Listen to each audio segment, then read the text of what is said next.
And there it is. Here it is. Roll up, everybody. Gather, come and join. One man went to mow. Here it is. I am here. Where are you? The session that afternoon slot, morning slot, whatever time of the day it is slot, wherever in the world you are, that slot starts now. I am situated. Situate yourself with me. The session has commenced and your company is required. So come gather, let's spend however long the session lasts together. One man went to mow, the eagle has landed. Water, only water, water, only water, where they see ma. Water, water, water, water, water, water, water, water, water, water, water.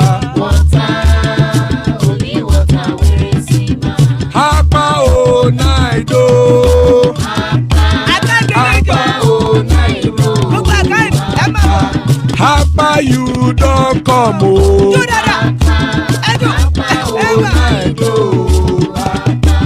Hapa oh night oh.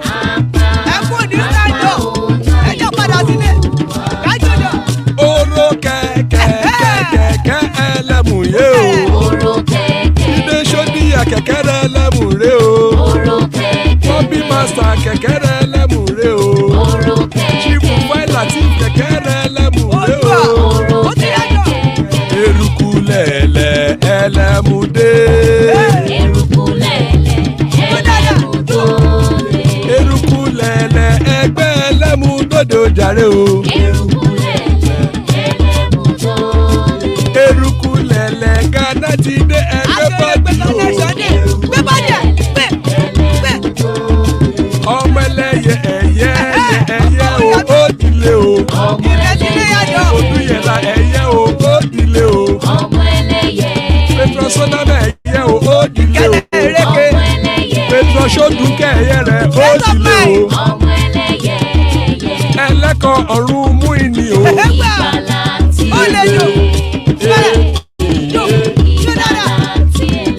Àkùkọ ọ̀run mẹ́kọ̀.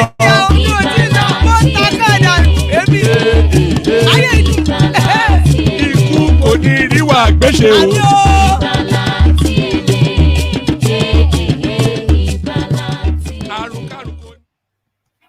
And there you have it, the potent prayers by the care guides. Àkùkọ ọ̀run mẹ́kọ̀ ìgbàlà tiele he he he ikú kò ní rí wa gbéṣe. Ìgbàlà tiele he he he. So ikú kò ní rí wa gbéṣe. As guys, I bring you this. Court declares attack on Nnamdi Kanu illegal, awards 1 billion naira. So there it is, right there. The verdict has come out the verdict rather has come out with regards to the Phython dance, and the Phython dance is no more. Court declares attack on Nnamdi Kanu illegal, awards him 1 billion naira. So Phython dancing, another Phython dancing, an act of illegality, of course. Everybody and anybody that cares to tell you will tell you that, but that now has been asserted in law. So quite what that means, 1 billion naira in compensation. But of course, we know that the Buhari administration, they never pay up. They have no regards for any court ruling. So that's just really for the purposes of just public notice. No, they are just going to disregard that out of hand, as we know. Victory as victory for Nnamdi Kanu as court orders army to pay IPOB leader 1 million naira. So the same narrative, different headline there. So we pick one of those to go with. This almost certainly we will go with. So now it looks as though there's progress now being made in the charges leveled against Nnamdi Kanu, at least positions being taken. Kanu pleads not guilty to fresh charges, court shift trial to February. So it looks as though now the pleas have now been taken and the trial now is going to commence in earnest, and that's to commence in February. So Justice Nyako, the Fulani justice that is sitting in judgment over a Fulani case against an Igbo person. So quite how justice will be served there. It's only the pecuniary knowledge of the Aboki from Daura that will flesh that out. But it starts, Kanu pleads not guilty to fresh charges, court shifts trial to February. So February, the kickoff date there for the Kanu situation. But don't hold your breath for justice because, as I said, there's no regard for pronouncements, court pronouncements of the rule of law by the Fulani administration led by Daura Arrowhead. We know that. So this again affirms that space. Kanu returns for trial in designer clothes despite court order. So I'm not quite sure why they are continuing to dress him in that outfit that they kidnapped him in. Or there's a part of me that is of the thought that they are trying to label that Fendi narrative that Lai Mohammed introduced. The court categorically said that the next time you present this guy in front of my bench, I do not want him to see. I do not rather want to see him in this ridiculous outfit. Not easy enough. She was pointed in what she said just a couple of days ago. But will Buhari give any regard to pronouncements by Nigerian courts, especially being pronounced by a female judge? No regard at all. Kanu returns for trial in designer clothes despite court orders. So there it is right there. That is rule of law, Nigerian style. Senate rescinds decision on direct primaries. Okay, direct primaries, indirect consensus options. So free for all, essentially now. Buhari again beats down the Nigerian legal system. The Nigerian, essentially this weighs against the people because it's politics. As per usual, everything changes but remains the same. Essentially, is what is being said here.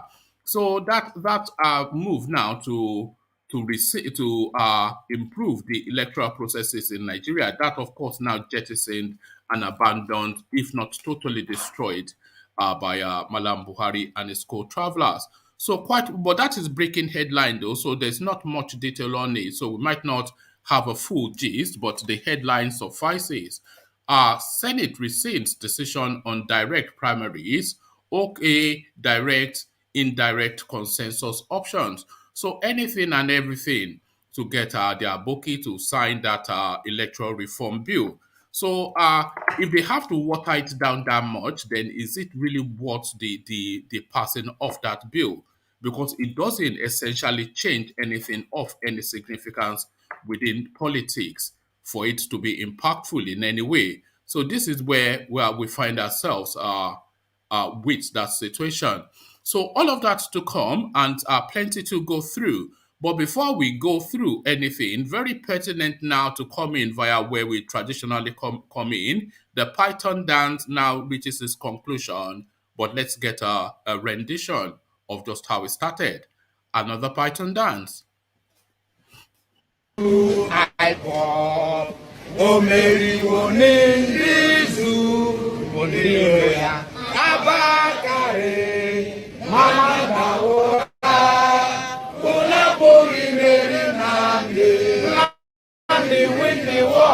Python dance 1, Python dance 2, now Python dance 3. Unaboli Mary Nandi win the war. Python dance 1, Python dance 2, now Python dance 3. Unaboli Mary Nandi go onye do I walk. O Mary woni zu ngiro ya abakare. Mamanda ora, unaburi meri Nandi win the war. Python dance 1, Python dance 2, now Python dance 3. Unaburi meri Nandi win the war. Python dance 1, Python dance 2, now Python dance 3. Unaburi meri Nandi win the war. Python dance 1, Python dance 2. Mamanda ora. Unaburi meri Nandi win the war. Python dance 1, Python dance 2, na Python dance three. Unapoli made Nnamdi win the war. Python dance one, Python dance two, and Python dance three. Unapoli made Nnamdi win the war. Python dance one, Python dance two, and Python dance three. Unapoli made Nnamdi win the war. Python dance one, Python dance two, and Python dance three. Unapoli made Nnamdi win the war. Python dance one, Python dance two, and Python dance three. Unapoli made Nnamdi. And then you heard it right there. Python dance, Nnamdi wins the war. Python dance, Nnamdi wins the war. So we've been listening to that song for a good while now. Python dancing telling us that Nnamdi wins the war. And sometimes we mirth and murk. But this time now, they finally get the victory. Python dance, Nnamdi wins the war. As guys, I bring you this. Court declares attack on Nnamdi Kanu illegal. Awards him 1 billion naira. The Abia State High Court on Wednesday ordered the Nigerian government to pay Biafran separatist leader Nnamdi Kanu 1 billion naira after declaring invasion of his home as unconstitutional. The Nigerian army had in 2017 broke into the residence of Mr. Kanu in his hometown, Afarauku, drawing widespread uproar. Mr. Kanu used the attack as a pretext to flee Nigeria that year. The court's ruling came a week after it rejected the Buhari regime's attempt to challenge its jurisdiction to hear the matter. The court said Nigerian soldiers violated Mr. Kanu's rights when they breached his home without a warrant. Mr. Kanu's lawyer, Ifeanyi Ejiofor, told correspondents about the outcome of today's proceedings. Several people were killed or injured during the attack, but Mr. Kanu escaped unharmed. In a separate case, Mr. Kanu has been in the custody of the Nigerian government since agents of the regime abducted him in Kenya in late June 2020 and forcibly transferred him to Abuja. His case was heard on Wednesday morning at the Nigerian capital, during which it was adjourned again until February the 16th. So there it is now. Python dance, another Python dance. Nnamdi wins the war. So it looks as though now that assertion now finally comes true. Python dance, Nnamdi indeed now wins a victory. So Python dance, Nnamdi wins a victory, but the battle continues. Nnamdi pleads not guilty to fresh charges. Court shifts trial to February. The Federal High Court in Abuja on Wednesday adjourned the trial of Nnamdi Kanu, leader of the Indigenous People of Biafra IPOB, until February, after the secessionist was rearranged on fresh charges filed against him by the Nigerian government. The federal government filed an amended 15-count charge against him on Monday. Mr. Kanu was accused of various offenses, including treasonable felony and terrorism, offenses he allegedly committed in the course of his separatist campaign.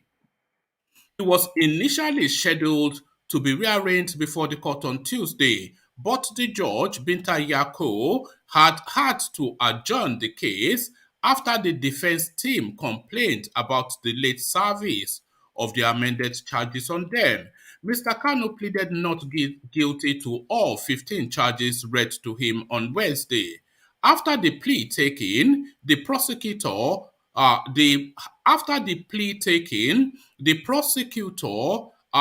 Shaibu Labaran urged the trial judge, Mrs. Nyako, to order the trial to commence. The Nigerian government lawyer said there were 2 prosecution witnesses in court on Wednesday for the trial to begin immediately. But Mr. Kanu's lawyer, Mike Ozakome, a senior advocate of Nigeria SAN, objected to the commencement of the trial, arguing that his client's two pending applications challenging the validity of the charges must first be taken and determined. I am surprised that the prosecution was telling the court that it was ready to go on with the trial, Mr. Ozokomi said.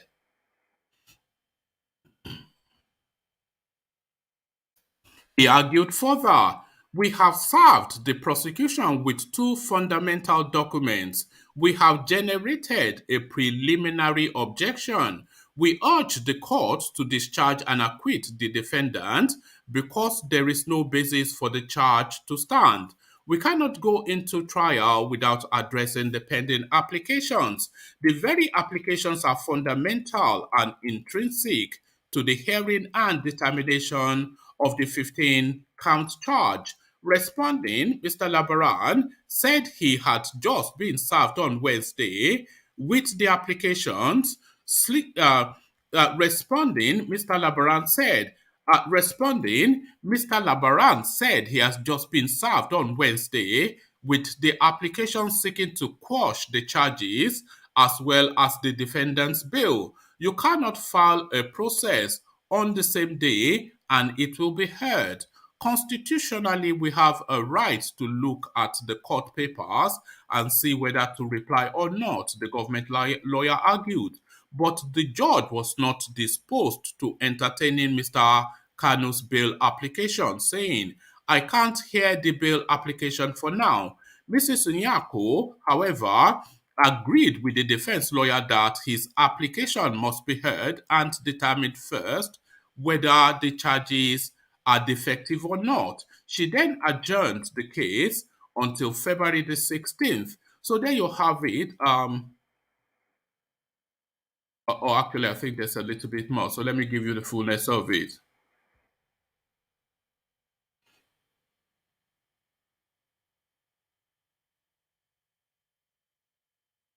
Bear with me.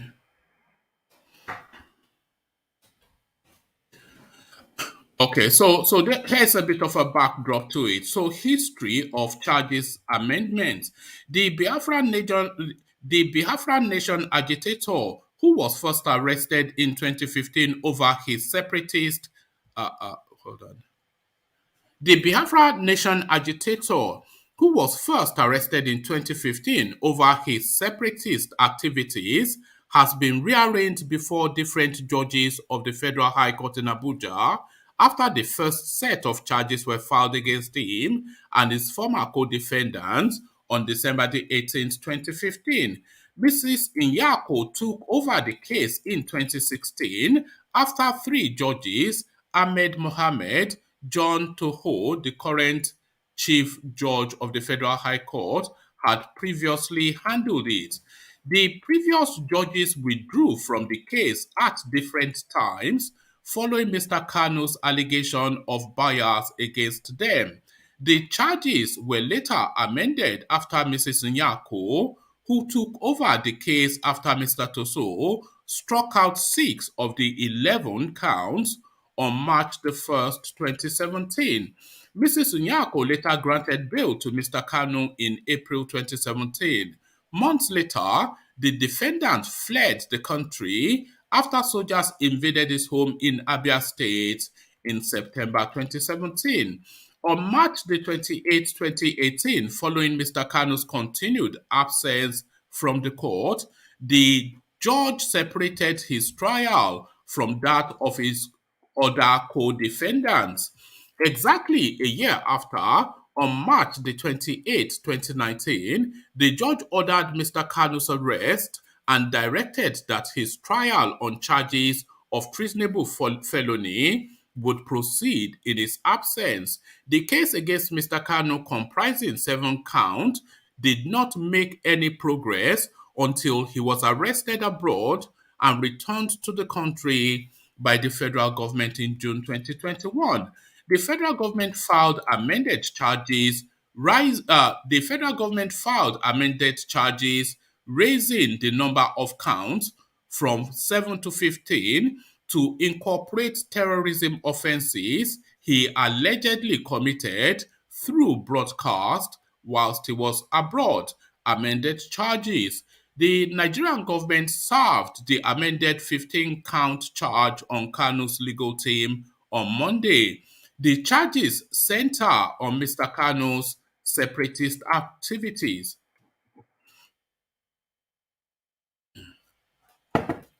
In the court document signed by the Director of Public Prosecution of the Federation, Mohammed Abubakar, the IPOB leader was accused of making a broadcast received and heard in Nigeria and in furtherance of an act of terrorism against the federal government of Nigeria and the people of Nigeria. The said broadcast, according to the prosecution, was intended to destabilize the fundamental political and economic structures of Nigeria.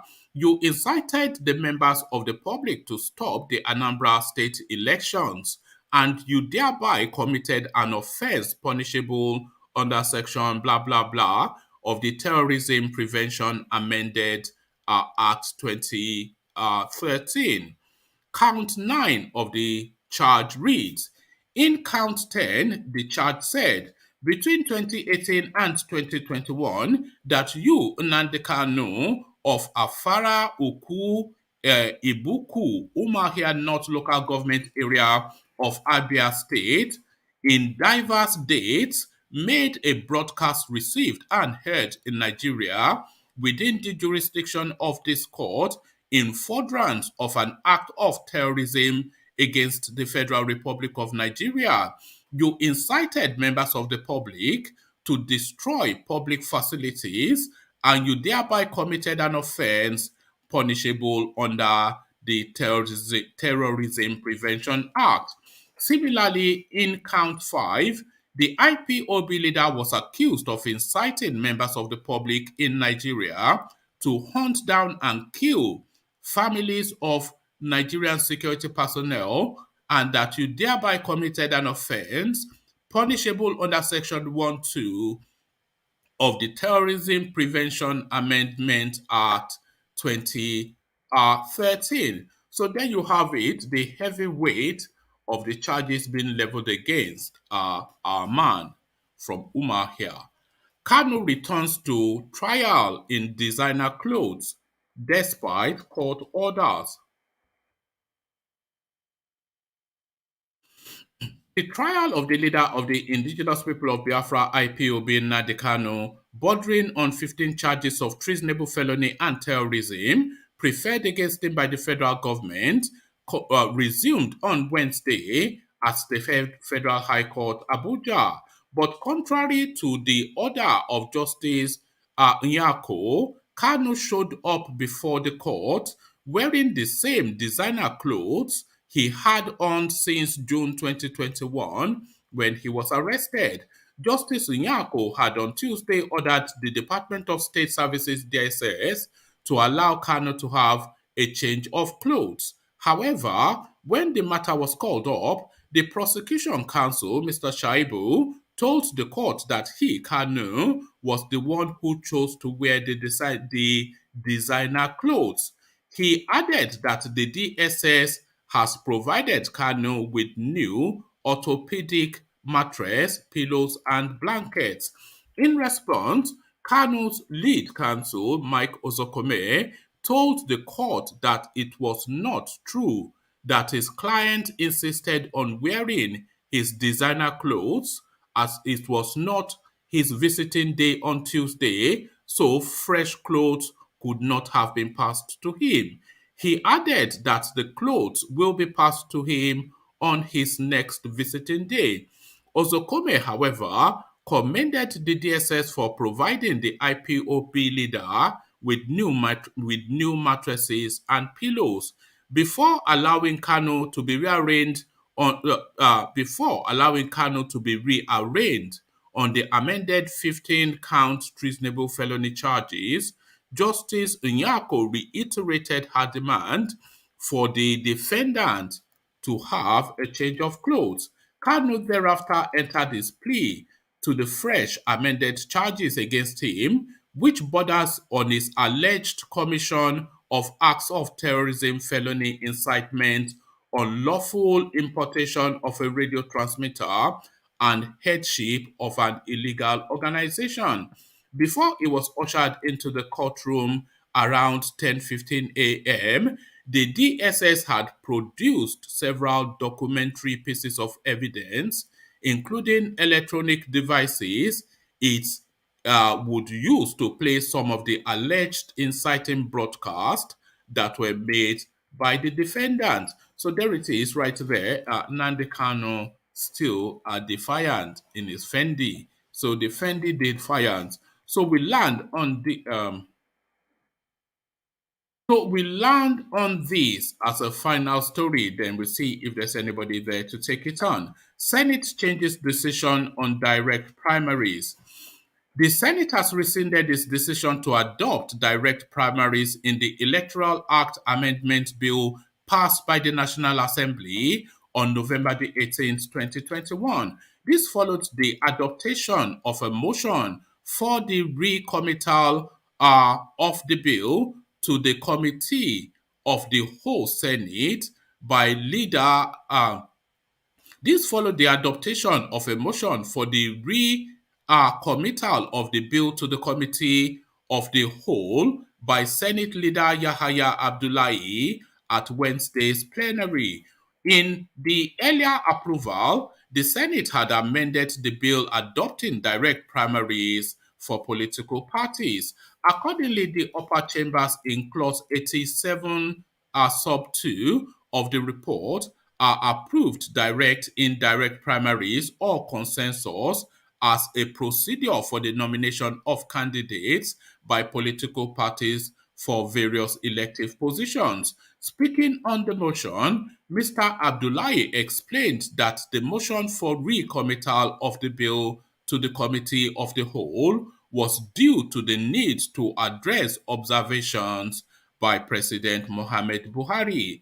This is to make necessary amendments in accordance with Order 87C of the Senate Standing Order 2022 as amended and relying on, so it goes on to talk legalese. So essentially they are removing the offending elements of that statute and representing it to the Aboki from Daura for reconsideration. So Charlie Boy, I see you, and Solly, I see you.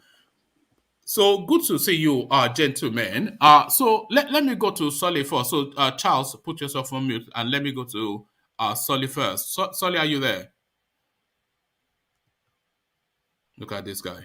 So let me go to Charlie Boy then. Let me come to you, Charlie Boy. Your I'm boy from here. I'm here. all right.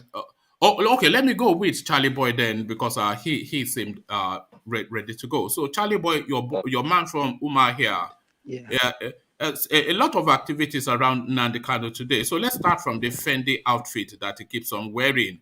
The court ordered that it must not be presented in those clothes again, and immediately at the next hearing, the DSS presents him in those clothes again. What are you making of that? Your man from Uma here and his penchant for Fendi. Yeah, I think the judge is right. I'm coming to wear new clothes. Because wearing the same clothes from last year, he might be smelling stinky going to the court.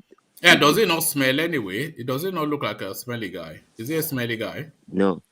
All But right. I get what the judge is saying. Like, if you go to court, you don't be smelly. The judge be uncomfortable.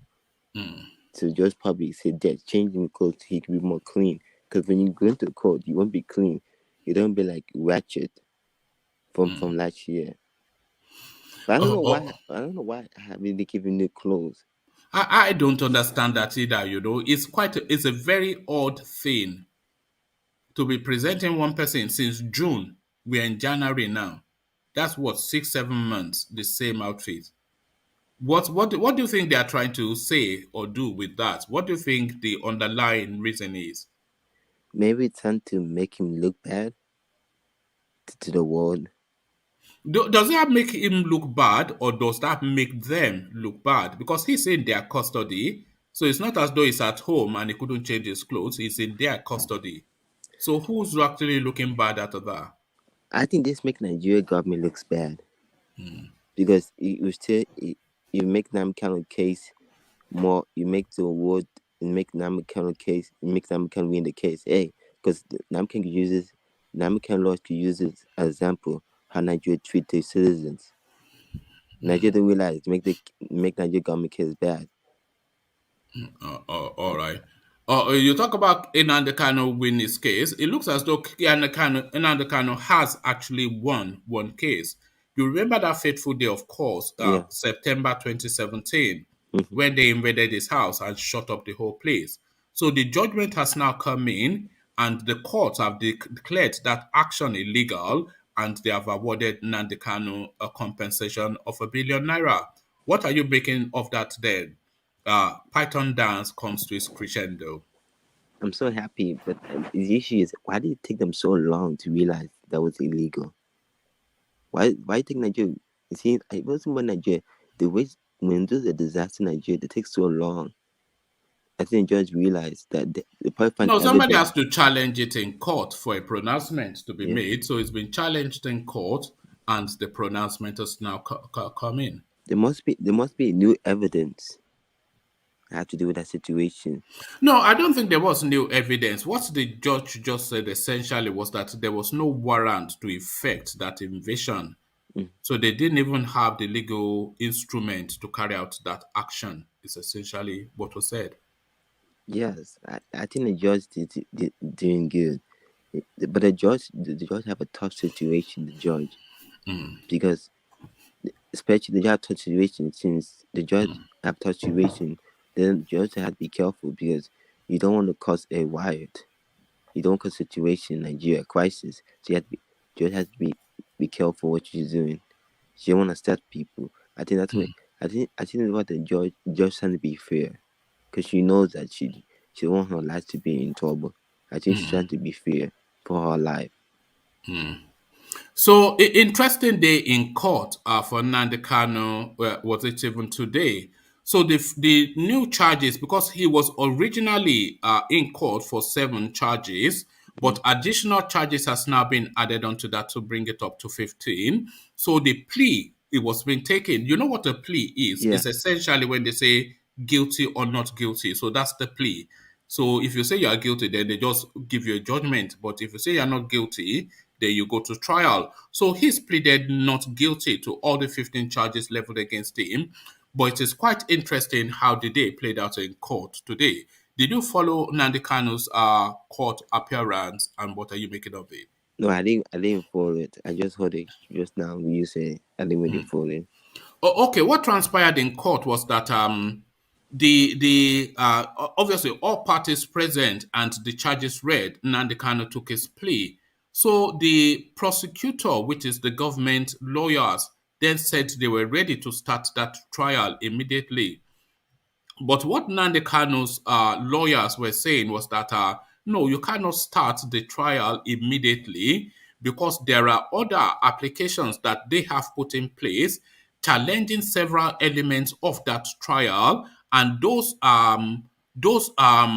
applications, they directly impact on the veracity, the legitimacy of that trial. So those applications have to be heard first before the trial can commence, if indeed the trial will commence at all. So they are querying even the renditioning of Kanu, that itself an illegal act, and you cannot predicate justice off the back of an illegal act. So a lot of activities, and we're already seeing the impact of Mike Ozokome. Yeah, and also I also believe those charges. I think the charges should be dropped. The way I say this, the charges should be dropped. Not fair because Nigeria government started first. They started their attack first, so they should also pay their consequence too. It can't be one foot and one foot. It can't be fair and fair. If they put, A lot of the charges are not tenable, but some of them he will have to defend. yeah, but I think some of them are reasonable. Some of the charges, I believe, some of the charges. The reason why some charges started because Nigeria government started first, and Nami can retaliate.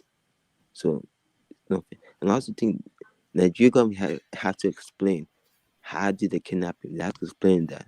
The most had to explain it. they must explain that first before they must explain how did they kidnap Nnamdi Kanu. They must explain that to the world and to the judges.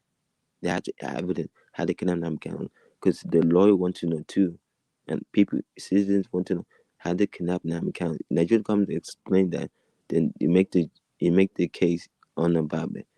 If they want to keep this case, they must say how they kidnap him from London. They must explain that to the citizens of Nigeria. Well, he wasn't kidnapped in London. Pardon me. He wasn't kidnapped in London. He was kidnapped in Kenya, but that's just being pedantic. But yes, they have to explain how Nnamdi Kanu suddenly happened into Nigeria, what that process was, because essentially that was a kidnap, is what the East is insisting. Uh so Yeah, that's why I think they should have done that first before putting the charges. They should have done that no, yeah, first. that and that is what the Nnamdi Kanu lawyers are arguing, that all of these things have to be addressed before any charges can be addressed. Yeah, because if Nigerian government doesn't want to say the truth and lie, then they have to take this to international court and force them to say the truth.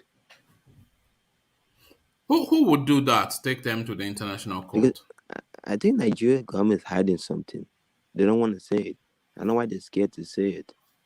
Maybe they did it in a legal way. They're scared to say Hanam Khan was kidnapped. All right, thank you, Charles. All right, thank you, Charles. I don't suspect that you have too much consideration for the electoral amendment bill, but thank you. Yeah, Let, I let think me. for electoral mental bill, yeah, I think they should. I think Nigeria too. For electoral, they should make it fair. They should change the electoral system. They should make it aware that I think they should make it like a tonic. Like in America, they should have a computer system where But you have to understand that Nigeria does not have even 1% of the facilities of Nigeria is a third world country, and a poor country as well. yeah, but they could do a simple one, just a simple computer, just a simple technology computer, not that But it's a hard. sophisticated technology They that should, electronic but they voting, should get like a the computer. cheap HP laptop, like the cheapest one. Not that hard to do. Just take people to just type, just click. Hey, you want Buhari? Just click that. You want this Should person? they get some made in Abia laptop? Is it Okrika laptop? Is No, this what? because I think the paper voting system in Nigeria is wrong, because someone could easily steal that. A criminal could go there, steal the paper, and take it away. Did you see that done all outside Nigeria? That's what they make the election easy. They tried that in Anambra State, but it didn't work. They almost tried that. All right. Thank you, Charles. Charles, let's go on to Solly, who hopefully is still with us. So Solly, are you there? Uh, yes, I mean, All right, brilliant. So yes, I was just saying to Charles, we come into these programs. By we, I played this Nnamdi Kanu wins the war almost somewhat mockingly, but really in admiration. But now I played to the truth of it. Nnamdi does win the war as the verdicts come in. Court declares attack on Nnamdi Kanu illegal, awards him a 1 billion naira compensation. So the verdict has come in. The python should not have danced, and the price of that python dance, a rap on the knuckle for the Nigerian government and army by the courts, and a compensation of 1 billion naira to Nnamdi Kanu. What are you making, Solly, of that verdict? the 1 billion naira. How often do they usually pay all this kind of funds? And I've never also, known them to ever will pay it. he be able to spend it? Because it feels like a setup. You give him the money, but he's still locked in jail, so he cannot really spend the money. I think it's this kind of game that this government tends to play on the citizens. I feel like it's some kind of game. I don't think they will pay the money. I think they just let this go, let him have it, let him have this way, but you are still staying in the jail cell. I've never known them to pay any I think Sunday Igboho got, I think, right about the same amount or maybe half of that in his judgment Yes. as well. And they told him to go and whistle. Even Omoyele Sowore, even a derisory 2 million naira that he got in judgment, they told him to go and whistle. So it's never they never pay. They have no regard for law now. So we all know that. Yeah. So I don't know. They have a way of making everything credible and not credible at the same time. Mm. Okay. So And yeah, go on. yes, and when it comes to Nnamdi Kanu's court plea deal, well, as you said, they added more things. I think they are just going to keep on adding and adding anything they can find, even if it is the fact that he removed the wings of a fly. They will try to add it because they are trying to put as many cases towards him as possible, so he has to fight for each one, and it's not going to Mm. be easy. It's going to take a long time, and all they need him is from him is just to lose one case out of the many cases that they are giving on to him. So since he has the energy and the time to rile up his people, they have given him homework to do, which will take Yeah. him a long time to do. And You see, it's quite interesting because they've levied these 15 charges, and those charges, some of them are credible and some of them are not. And when yes, the trial commences, the judge will whittle it down. She'll just dismiss some out of hand. But some of those charges they come with varying degrees of penalty. So if the charge is of treason, that you can pay the ultimate price, which is with your life for that. If it's yes, yes, incitement to kill and that then goes on to be actioned, you can pay the ultimate price for that. But some of that, insulting the president, that's just what if that is a crime, you have to establish it, and that cannot be more than a monetary punitive judgment. So there's a lot to go through there. But that incitement to commit an illegal act, I think they might be able to prove that all the broadcast that Kano yes, makes. yes. But this is the law again. They might not be able to prove it because all these things you can say is doctor. You can Now also fight you it back can't and now. say When everybody heard him, the whole world heard the broadcast now. yes, but computers can generate audio, computers can generate videos of some people's faces, everything. So this will become a very, very intelligent battle against the Mm, Aboki. If the Igbo Nnamdi Kanu can use intelligence to play them back, you know. If mm. not, he's definitely going to be found guilty of at least one thing. Definitely. So Can you it's can just you see that though? Can you see how they might be able to find him guilty? Because yes, yes. because Because that guy of he those, did and said a lot. Oh, all of it in yeah, public. So yeah. yeah. But then again, the defense can be you have no proof he did it or said it because you were not Mm, there. It could be mm, anyone else. So it's going to be a very, very strong battle. And I feel like they just want him to, how do I put it? They want him to negotiate his way to freedom. Either you negotiate with us or either you perish. Those are his only two mm, options. That's where mm.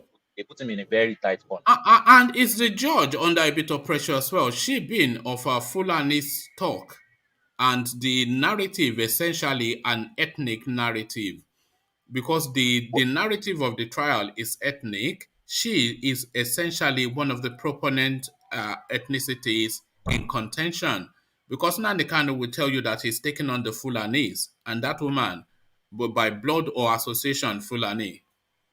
Ah.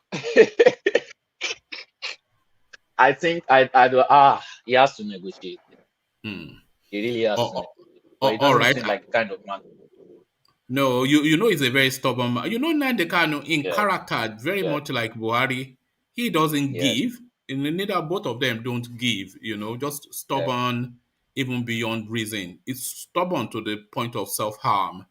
So, but as stubborn, nevertheless, a dedicated man of fashion, Fendi, he's been wearing the same Fendi outfit now since June. Even the judge is bored of it. But again, they strap him down and force him into this thing that is now sagging at the hips. What are you making then of this Fendi thing, which is a I side feel story to this? I feel like it's a visual form of propaganda. Look at your leader. He doesn't care about you. He's offending in Fendi, showing off. He's wearing designer. And it's not really a good image on his part, especially in front of the judge, in front of the Hmm, media, in front of his followers, in front of everyone.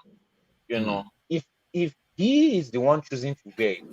I see no reason why, but I believe that they are forcing him to wear it. All right.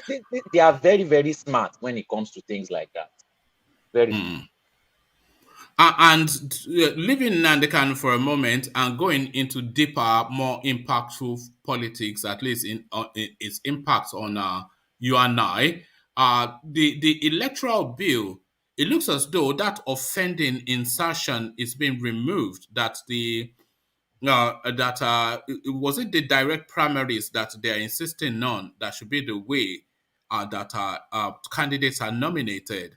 So this was where Buhari's objection was. His real objection was to stymie free election, but he was predicating it on that insertion. So they are removing that insertion and they are looking really to actively promote that the Electoral Act be signed this week. So what are you making of the politics of that space?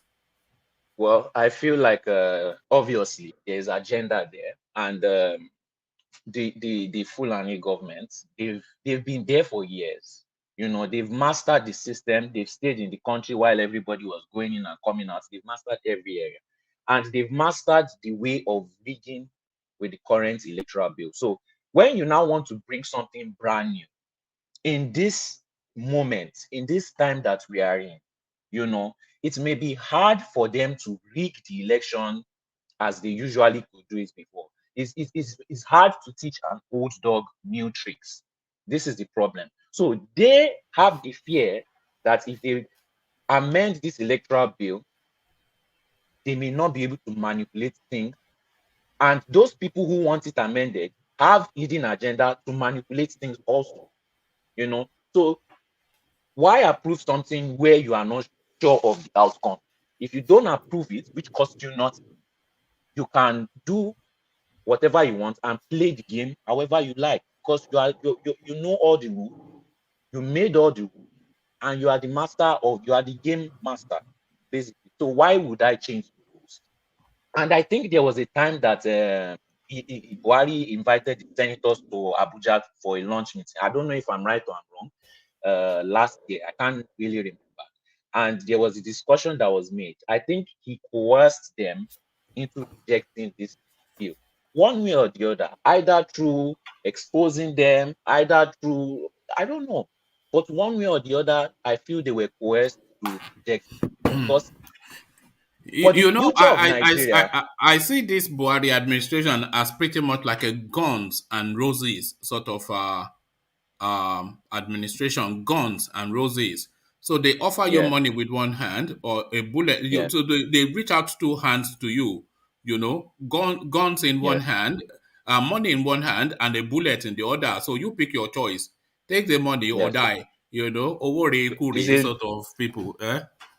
yes, it's a lose-lose situation. Yeah. Either you lose smiling or either you lose crying, you know. It's like a mafia. Are But you there, for the Solly? future of Nigeria, they need to start amending a lot of things. If not, the country will crumble. And I don't believe that the people in the north want Nigeria to crumble. I truly believe that they believe in Nigeria. I truly believe that they are trying to make it work, but they do not want to address something. You can't want to run a race and you don't and your leg is cut off and you don't want to address that leg that is cut off. You know, they want to force their way to make Nigeria work because for them that is the best thing that can happen to them. One Nigeria is the best thing that can happen to the northern part of Nigeria. So, you know, they are going to do whatever it takes to keep it. You are right. One Nigeria is the only thing that northern Nigeria has to offer.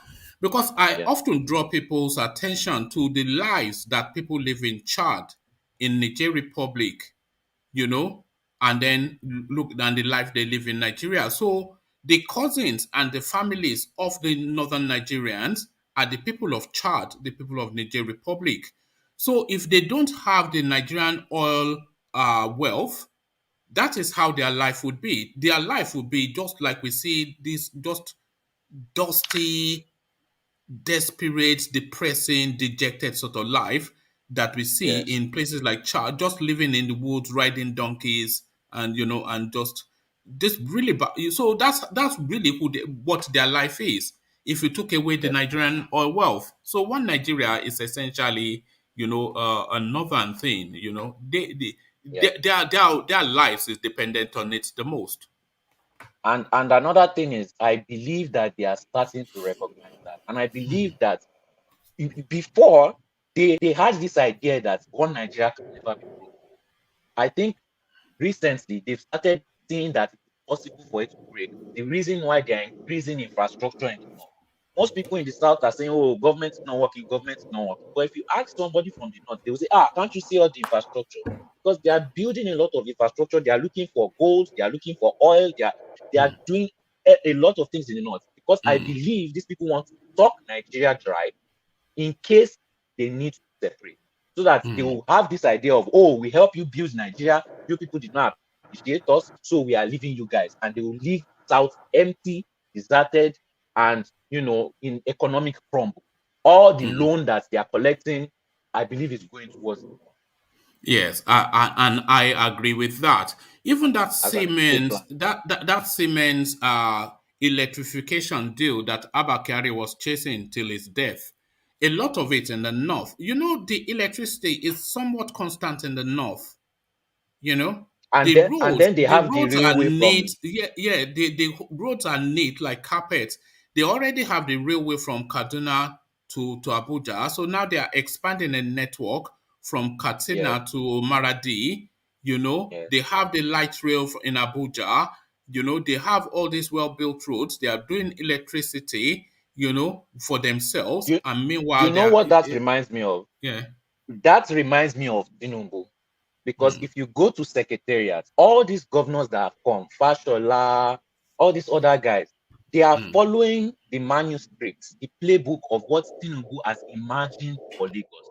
So when they come there, they already know what to do. Because if in secretariat, the plans are there, they are just taking them step by step, step by step. So I believe this is what Buhari is also doing for the North, following in the footsteps of what Tinubu had planned for Lagos, because they are very alike.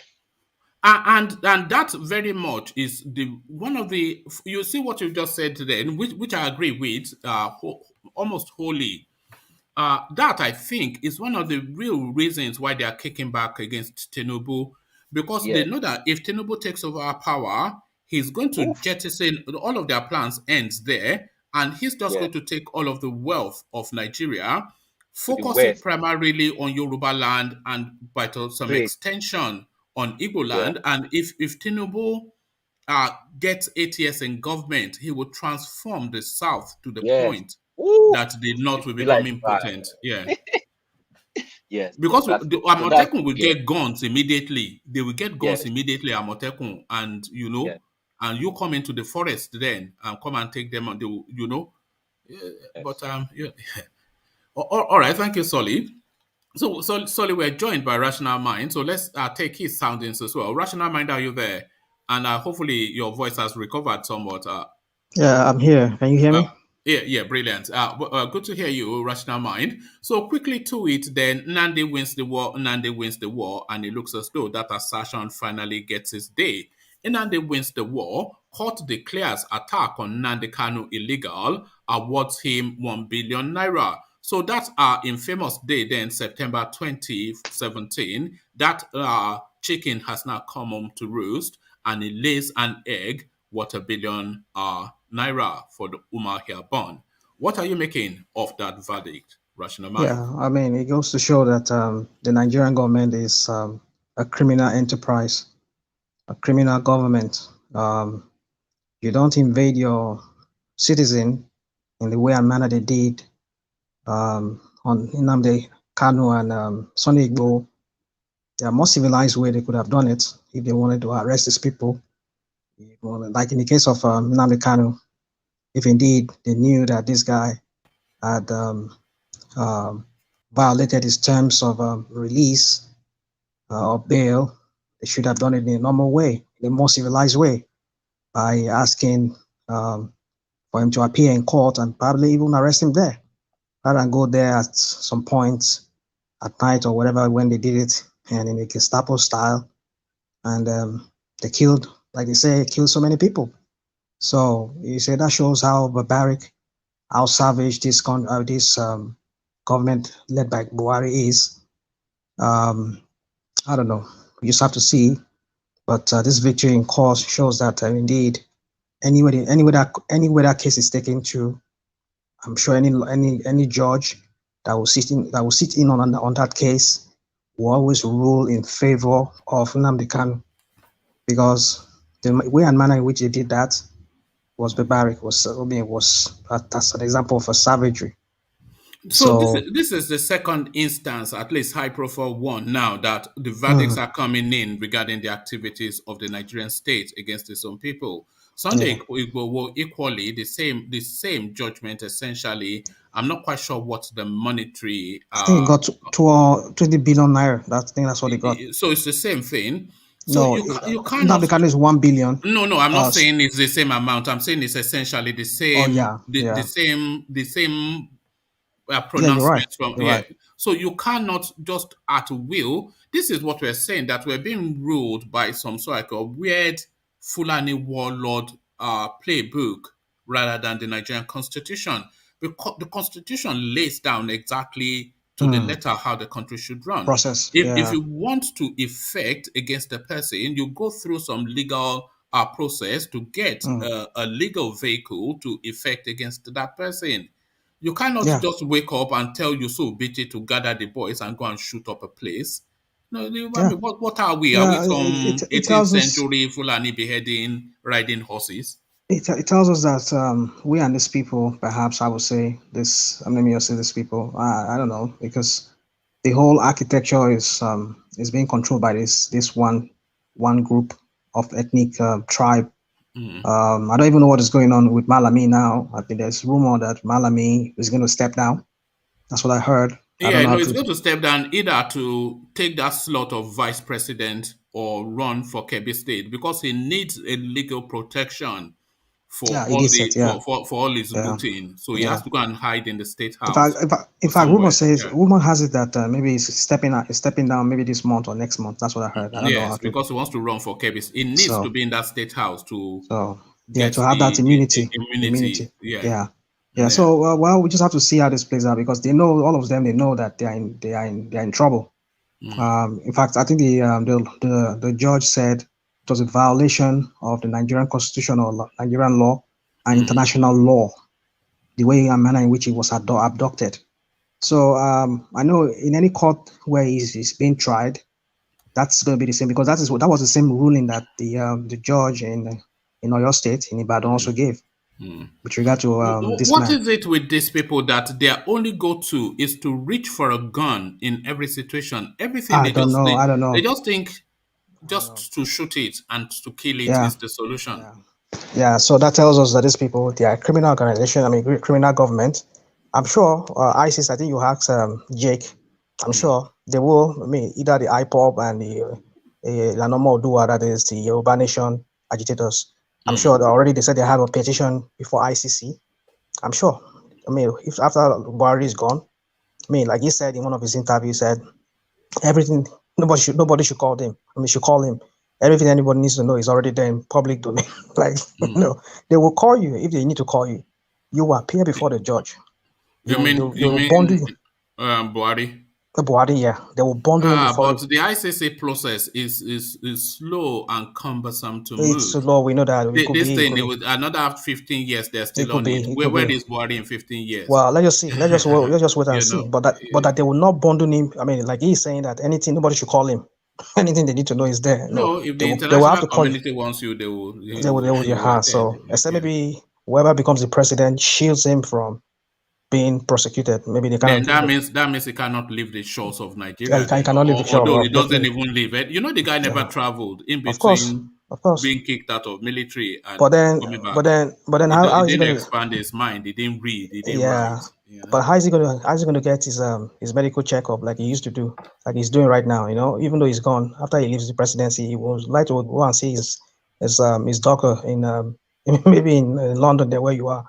So you see, so the point is, at some point he will need to travel. I don't know, but except maybe they kind of find a way around it. So that's just that. All right, brilliant. So to this point, then, rational mind. 7 charges they levied against him. It wasn't actually 7. The courts got rid because this is actually the 3rd judge that is sitting on the kind of case. But over the course, they've gotten rid. They narrowed it down to 7. They've expanded it now to 15. And then the kind of pleads not guilty. The prosecutor, which is the government lawyers, they wanted to proceed immediately, but the impact of Mark Ozokome is starting to take shape almost immediately. He paused proceedings to say that, look, we filed applications as to just the veracity of these proceedings, which has necessarily to be heard first before we can then know if a trial is even taking place. So how do you then make of, or rather, what do you make of Nnamdi Kanu's day in court? Well, like I said, I think I said this on your platform before that in a more democratic society like the one you live or the one I live here, usually what they do is in a high-profile case like this, they need to fast track it. But virtually maybe every day or every 2 days or maybe twice in a week they will have to appear in court. But then you give you appear in court today and then in about 3-4 months time you have to appear. I mean, it tells us it just goes to tell us that they the can't Nigerian, appear in court every other day now because every well, appearance needs processing. It needs yeah, they but need not to the kind of one yeah. we do in Nigeria whereby they have to shift it for like 2-3 months before you get another court date. That's what I'm trying to say. I'm not saying it should be every day, perhaps, but what I'm saying is they should even make it like maybe every week or every 2 weeks, like. But then you make it like 2 months in between, like. And then even when he now finally appears, you start seeing then like what we're seeing today. They bring in another more counts, and then like I think There's Ezekomen an was saying, application for bail for Kanu as well. I think there's an application, but this according to what I heard, I've not really hear much about what transpired in court, but I think Osekomen was even silent as to that. But I think they said in the next court dates they're going to maybe they will process that. But for now, the judge said they should go and study the order, whatever they presented before the court. So we just have to wait and see. But what I'm just trying to say is a delay tactics because the Nigerian government knows the prosecuting attorney or lawyer for the government. They know how the Nigerian judicial system works. That if they're able to fail to scoff, to just like cause some kind of some kind of hiccup in a kind of in a judicial process, they're going to take about another like 1 or 2 months before you can get another date. So it's just ridiculous. If they know they have all these things before, why are they just bringing it now?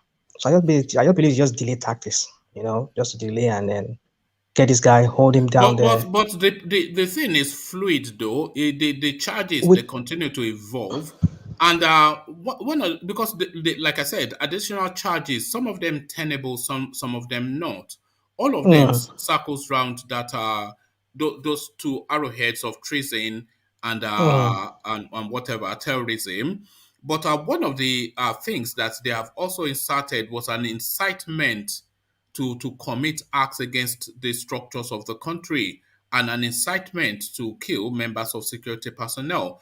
And they are saying this is off the back of a radio broadcast. They even came in with radio equipment to play those broadcasts. So what I'm suggesting is that some of those charges tenable, some of them not, and some of them Nnamdi Kanu would have to essentially present a defense of them, especially the incitement one. Do you think there's a case for incitement to answer for Nnamdi Kanu? Well, you see, I know if it's to be that incitement, I think that there are substances. There is substance there. There is. I think they might have some form of evidence to prove to the court to that effect. But how they're going to defend that? Because like I think was it? I heard the lawyer say when he was giving a press interview or conference, he said that he was shocked or he was surprised that Kanu denied being a member of the IPOB. I was like, really? That when he was Did he asked, deny that? no, that's what the lawyer said. The Nigerian lawyer said. He said he was surprised. He's like he was curious. That's what he used. I was curious when he said, I'm not a member of the IPOB. I was like, really? Kanu denied that? I was like, okay, let's wait and see. So you see, the thing is, for me, I just don't know how. Let's just wait and see how this whole thing plays out. I think for me, those things, they might have substance, but how they're going to defend it, how Ozekome, with him being in charge of the case now, along with the other lawyers, let us see how they're going to be able to defend it. But the thing is this, I think he's going to be, at the end of the day, they might have to opt for political settlement. Yeah, ultimately, it will have to. I don't think anybody really sees this thing play out in through the legal system. But the legal system is sort of like a placeholder until politics comes into play. But some of those charges I was saying to Charles that they come with varying degrees of penalties. Like the like calling Buhari names. One is if that is even against the law, you have to establish that. But if it is, no more than just go and pay some money. But if you are going to incitement and committing acts that have taken a life, either directly or through osmosis, then the ultimate penalty for that is a capital punishment. So just that space, some of those charges could actually lead to death penalty. Yeah, I see that too. Yeah, but then the thing is, they just have to prove it. I mean, if they can prove it, that's because it's one thing for you to bring some evidence. It's another thing for the defendant to be able to prove that well, that wasn't me speaking. Maybe it was something that was I was cloned, or my voice was cloned, or, it could be. So we just have, because the man said, the lawyer for the Nigerian government said that he denied being an IPOB. That was why I was like, that's to tell you that something is I hope going he's on not here. going to go down that route, denying being an IP. If he goes down that route, that's that what would he be. said. If you guys want to, check, is it channels or one of these? I saw it on one of these YouTube something. So I was like, whoa, did Kanu really deny this, or was it just trying If he to like? denies that would be a wrong. That would be a wrong path to follow. Yeah, I don't know. We just wait. I just have to wait and see. So well, for me, I know, like you said, I agree with you. Yeah, some of those counts, those charges they brought against him, some of them could carry something like life sentence, if not even death. So, but then if they can prove to the judge that indeed he was the one who was inciting these people, and his incitement really worked, and they can prove it, well, I think he would have to face the consequence of it. But just have to wait and see how they can prove it. That's all I have to say on that. All right. So, bling bling, dollar dollar, Mr. Bombastic, dedicated man of fashion, Nnamdi Kanu turns up in that Fendi outfit again, despite direct orders from Binta Nyako that she does not want to see him in that ridiculous outfit again. So they strap him down and force feed the clothing on him. Nnamdi Kanu, One man. man of fashion. What are you making then of this? One man can't help himself. Huh? You can't help yourself. One man, can you? Can I help myself in what have I said? I've come now so that you can openly tell them what I've done wrong to you and then ban me. It's okay, you my don't have sister. to ban yourself. You Nobody's see, gonna ban this I is can't ban myself, my dear. I'm a grown up and there is freedom of speech. Here for a quarrel again. Yeah, you have to settle down. I'm not quarreling. One man. Yeah, so You settle down. they force him down. They strap the Fendi on him. So what are you making then of this strap on Fendi? I think I heard it was yesterday when they said the judge said he doesn't want to see him wearing that cloth again. I don't know. So the question is, whose fault is it that he's still wearing it today? Or I don't know. Is it that I just don't understand? But I just believe that Nigerian DSS, they are very, very disobedient. They're on lawless state service or whatever they call them, how should we usually refer to them. They are very lawless. They don't respect the law. So the question is, if a judge, or are they thinking that that's just an opinion of the judge? It's not a law. It's not like it's an order. Is that what they think? Is that why they did not respect it?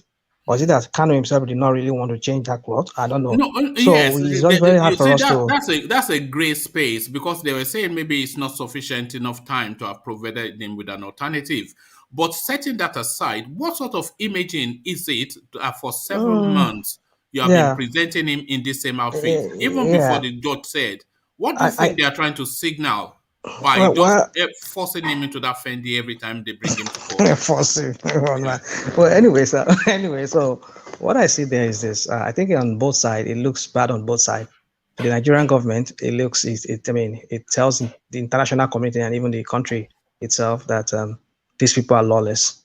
They are violating this guy's right, right to dignity and all of that. So why would they treat him like that? Why would they always let him wear one clothes? I mean, their state service, their state agency, they could, through their whatever funding they get from the government, they can procure him some kind of clothing that he can wear. They could do that. So why are they trying to portray him like that? And so on the other side of Kanu, he now wearing Fendi, a very expensive one for that matter, a real authentic Fendi, or there as they would say. And then his people were like, okay, our supreme leader is wearing Fendi, where we, the followers, were just, I'm just saying, don't get me, I don't want the IPOB people come after me and think maybe I was just trying to be insultive. So what I'm just trying to say is that, it looks bad on both sides. On the It's Nigerian a government. legitimate comment to make, because it's a bit like these pastors. They have no other industry other than to mount the pulpit. So when they are boasting about private jets, that is essentially a misappropriation of essentially what is public funds, because it's not so now the kind of only industry is just that space that it occupies. So is that best use of the funds that some people say, gets from all these people that donate all that subscribe? I don't know. Some people say he has his own business already. He has What his business? own. What business? That's what they said. He said he has some kind of business he does in was it some kind of printing? I don't know, maybe printing or some kind of a media house. I don't know. So anyway, well, like I said, it's like Ola will come here and tell us that Bakari writes books, and that is where he's getting money to buy jets. He writes books. I don't know.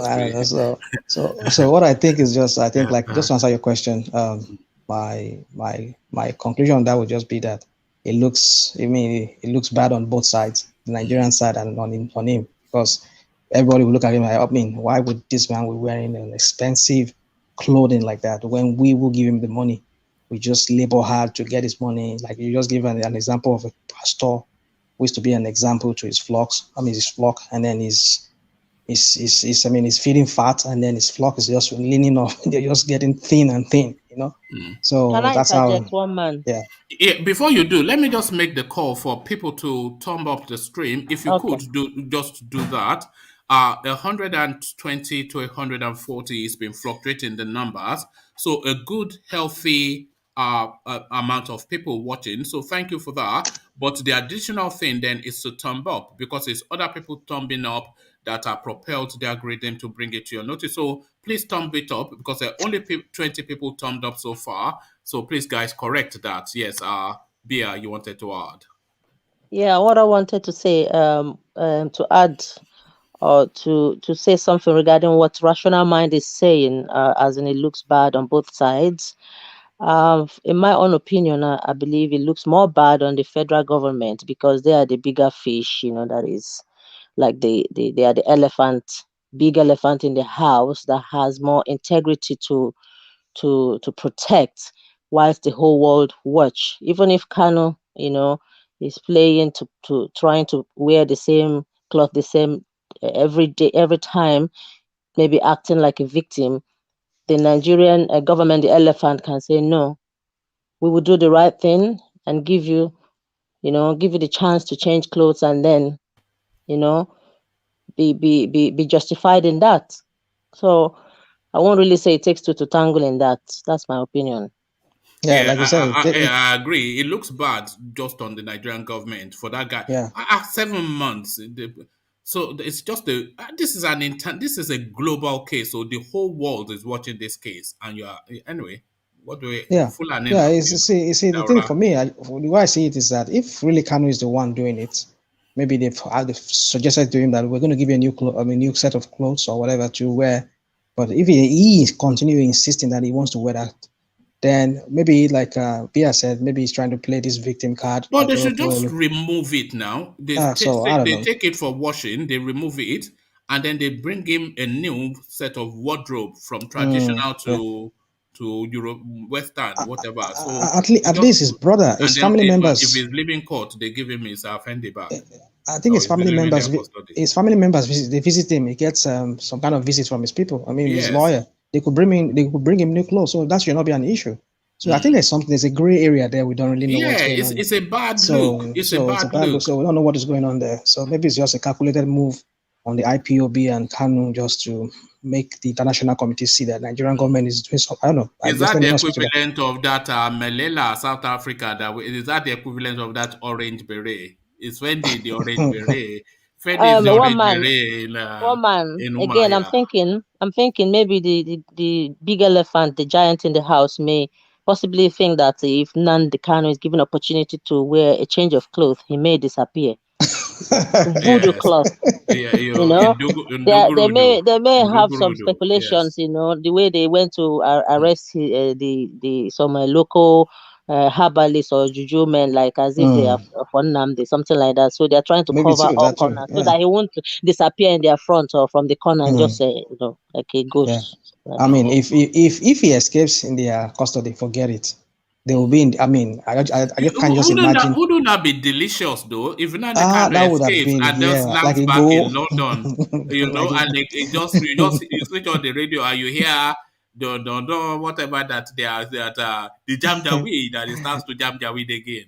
That would just be glorious, I wouldn't tell it? you, in fact, it would be another new start again for the whole Yes, agitation again. yes, In fact, this time around, yeah. I'm sure this time around is going to get more audience. More people will like, oh yeah, this guy's a savior, like they say. Well, but then, well, we just hypothetical things we're just trying to push here. So, But like you said, ultimately, the only thing that will happen is a political solution to the thing.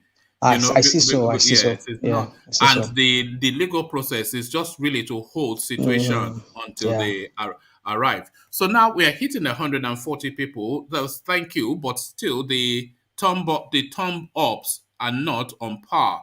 Still in the 20s, 20, just about 22. So thumb it up just to propel the algorithm and propel this rational mind. The electoral amendment bill being represented now, but that offending insertion now looking to be removed.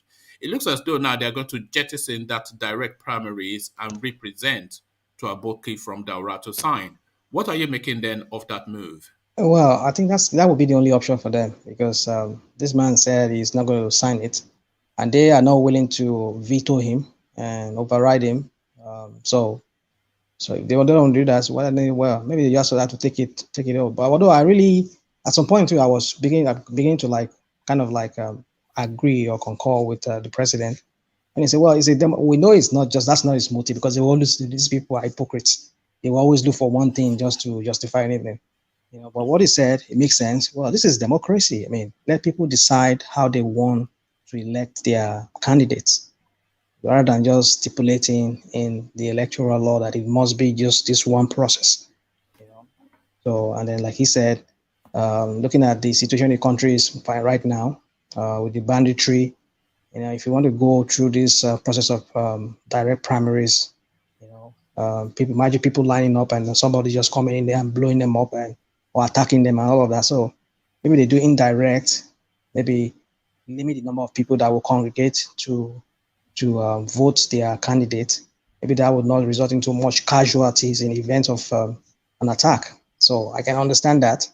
And if, like he said, it's democratic to allow people to decide, I can also understand that. But we know these people are just a bunch of hypocrites. They have other ulterior motive behind saying that. That's not just the main reason. But let them just take it off. That's how I see it. Let them take it off, and then let parties. They just then put it. The one thing that we want to be to activate for the 2023 is that electronic whatever, because that really goes somewhat to clean the system, it doesn't clean it completely, but it goes at least somewhat towards transparency.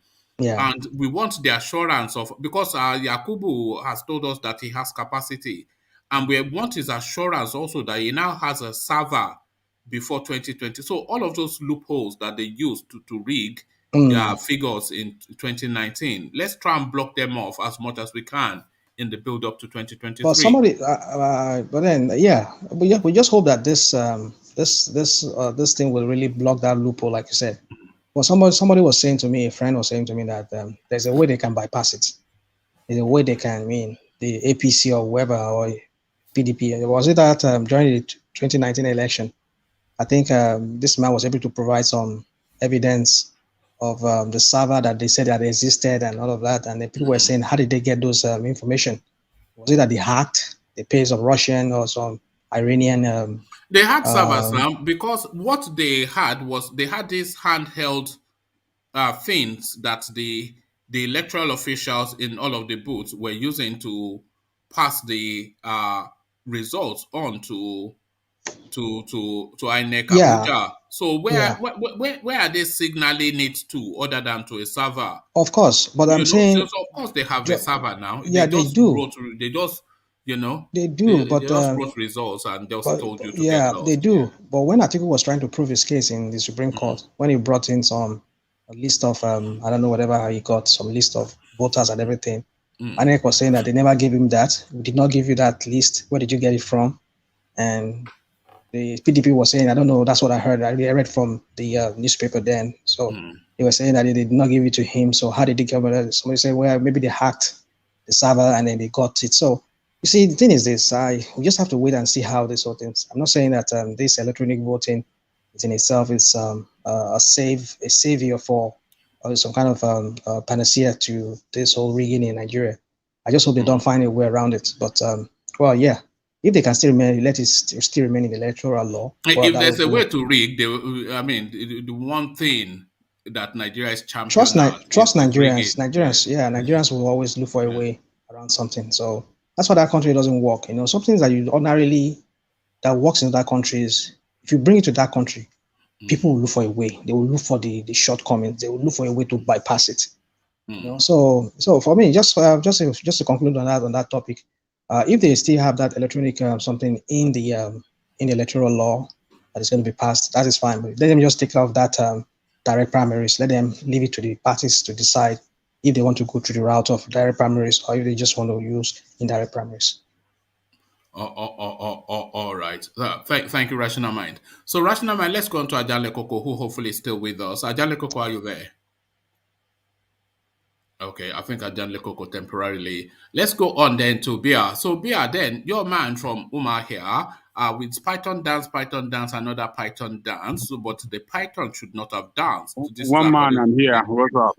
Oh yeah. So let me take you then to Nnamdi Kanu getting that verdict of a billion naira compensation for activities 2017 September when the Python danced around his house, and he insists that he never called for a snake dance. So what are you then making then of these verdicts that came in for Kanu? We have to celebrate that victory now. Holy, holy, holy, holy, Nnamdi Kanu. It's their mother Savior. Look at that. Holy, holy. Nnamdi Kanu is another winner. Is it going to go the same way as Igboho's verdict? Nice in the newspaper headlines, but that is where it ends. You know, it doesn't mean anything. Buhari just say, okay, get out. You know? This is a victory for the people. This is a victory for IPOB and agitators for Biafran Nation. We have been saying it on this platform that illegality that this government perpetrates all the time can never give them victory at the law court. The victory of Nnamdi Kanu is the same victory that Igboho had, and they awarded them with monetary compensation. So, and we know their style, you know, like that of Igboho. When he got his victory, they went ahead after that and came up with another charges. They filed another case against him. You know, the same thing they did for Kanu by you know, putting up more charges, felony charges against him, increasing his felony charges in the court. So, but this is victory, as I said, for freedom fighters and people that believe in freedom. for the people in that country is a welcome development, and I hope that when the case at the court, the real one at the court began, the team of lawyers that an experienced lawyer that they are put together. What are you making of these localized verdicts that goes in the way of indigence of where the judge is localized? So I'm talking about Ibadan High Court giving verdicts to Sunday Igboho. I'm talking about Umahia High Court giving verdicts to Nnamdi Kanu. Are these essentially ethnic verdicts? They are not ethnic verdicts. They are. I think the court that handled that of Igboho is a federal court in the background.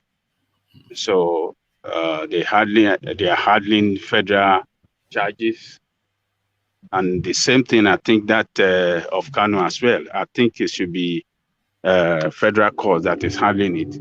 So they just base their judgment on in line with the constitution of the country.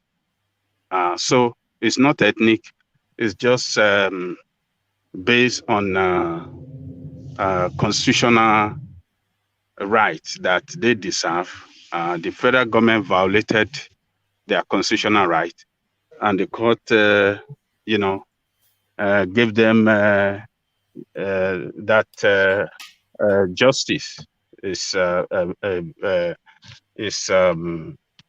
judgment for justice, and it's not a localized victory, but it's a victory. How do you think the government continues to feel that its actions are justified and in the country's interest when endlessly and countlessly, from Shore to Agbajalingo to Igboho to now Nnamdi Kanu, every and any instance where somebody that is acting for the betterment of the country by asserting their right to insist, anytime that they are vested upon with just this way of the Nigerian state, they go to court and they get a verdict that this action is unconstitutional. So how do you think they are justifying these actions that they continue to take in spite of a plethora of court judgments to say that these actions are unjustified?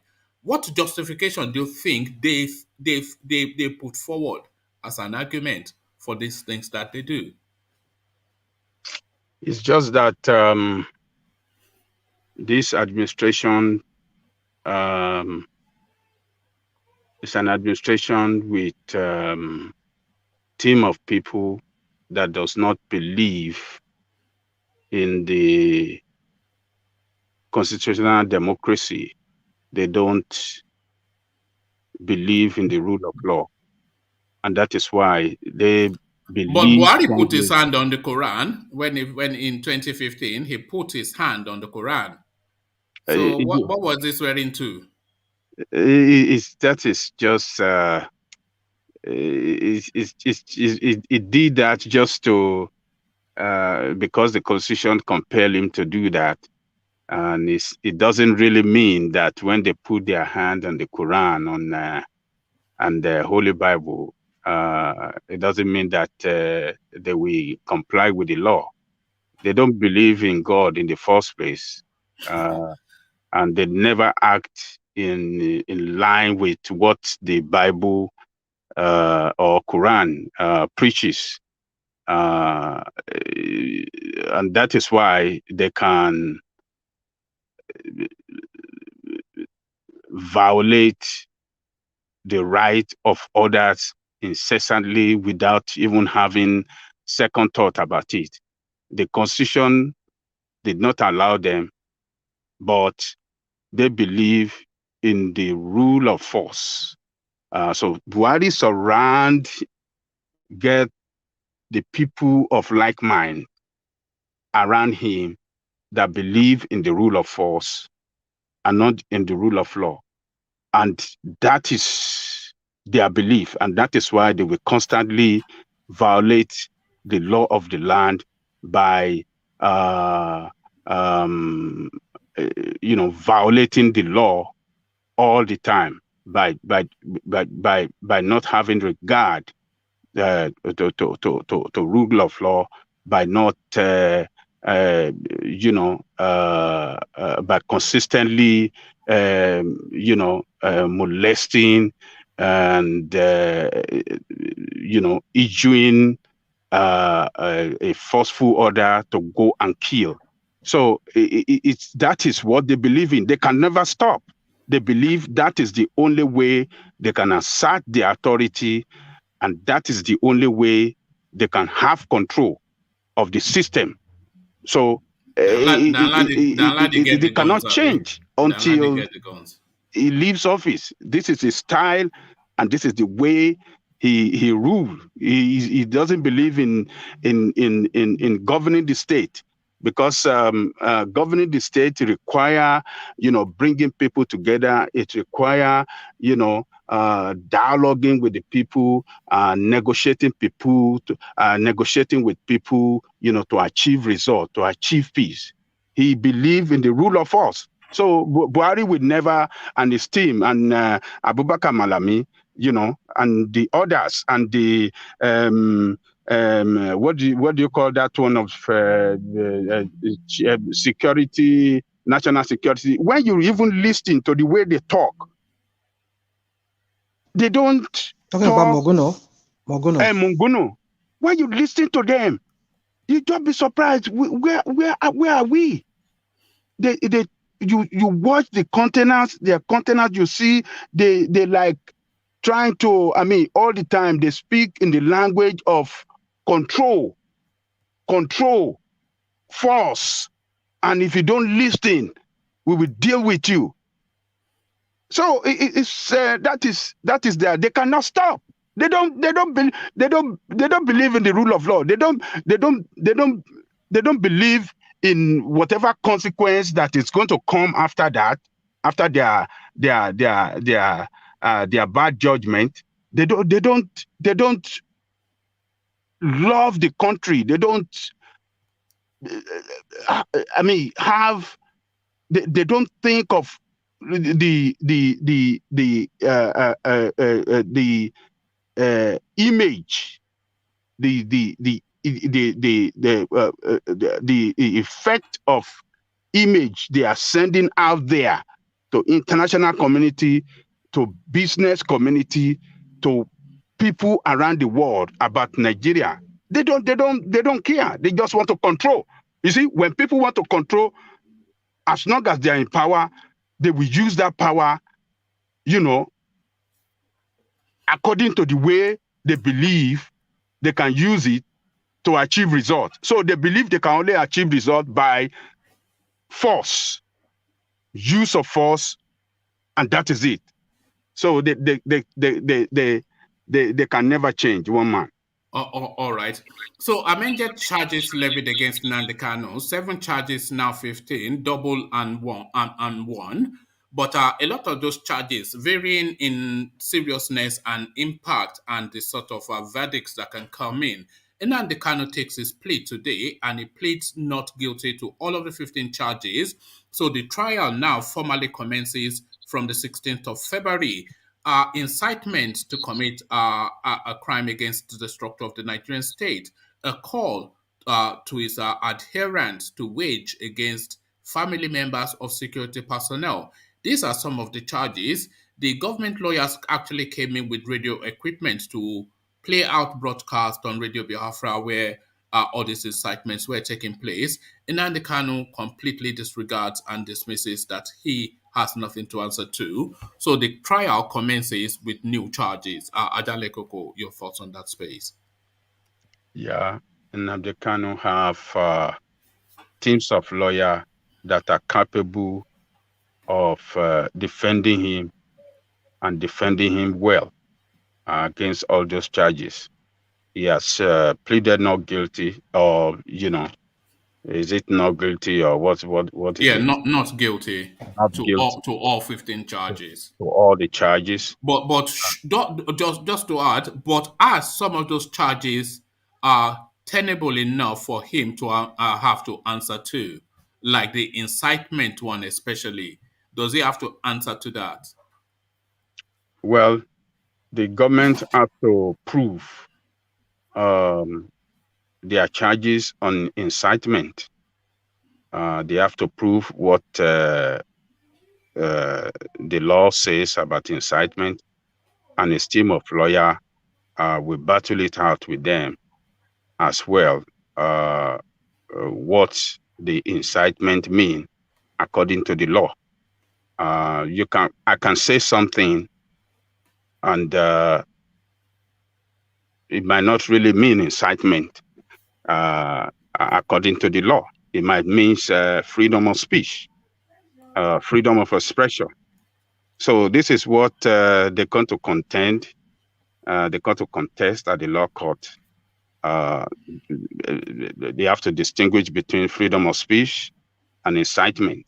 So Nnamdi Kanu lawyers, I believe, we argue on the point, on the reason, on the basis of constitutional right, that he has the right for this freedom of speech, freedom of expression, freedom of association, and both sides, we have to present a very good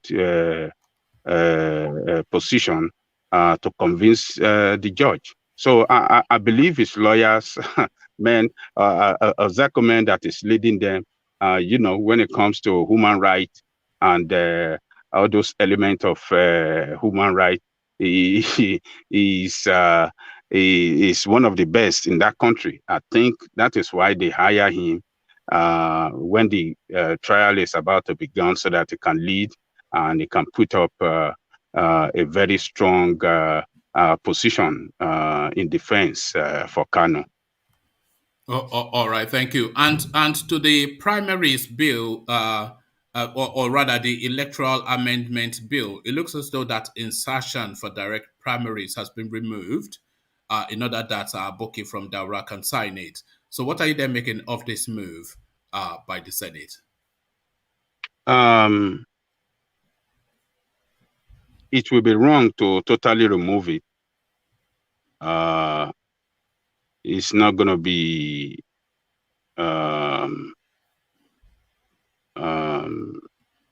I mean, in every electoral law, there should be option where that will be available there for political party to nominate their candidate. It could either be direct or indirect. So to completely jettison, I'm not sure, it might be just the option, but to completely jettison it, that direct primary will not be there, it's going to be unlawful. I will not support that, and I want to believe they won't do it. It might be one of the options available for political party to put into use for the nomination of candidate. So that's my position on that. Because right. Because when you have the earlier position that is only what do you call it? Direct primary by the assembly was wrong as well. So Buhari to refuse that bill, he was right. We cannot have only direct primary.